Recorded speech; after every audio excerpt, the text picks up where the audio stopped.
Hey everyone, welcome back to the channel. Today, I'll walk you through how to create and manage rental units inside Rentilium ERP. So let's get started. Log in to your Rentilium ERP account. Just open the Rentilium web portal. Once you're in, you'll land straight on the dashboard. Now, look to the left-hand sidebar. You'll see a section called Leasing. Click on the drop-down arrow beside it to expand all the options. Under Leasing, click on Properties. Then head to the top right corner and hit the Create New Property button. That's where we'll begin setting things up. Next, we'll add rental units by filling unit name, unit area in square feet, minimum and maximum rent rate, sanctioned load, rental unit type. Now, let's talk about assets. If every unit uses the same assets, you can simply tick Select All Assets. Otherwise, click on Manage Assets and assign specific ones from your list.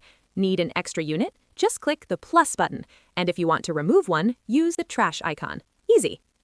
If everything looks good, click Next, and then Submit. You'll see a pop-up saying Property Created Successfully. Click OK, and boom, your property is officially added. To view it, go back to Properties. You'll find your newly added property in the list. Want to add or modify rental units later? Just open the property, click Add Rental Unit, and fill out the details. To edit, hit the pencil icon. To delete, hit the trash icon. And each time you make changes, you'll see a confirmation pop-up that says Rental Unit Added and List Updated.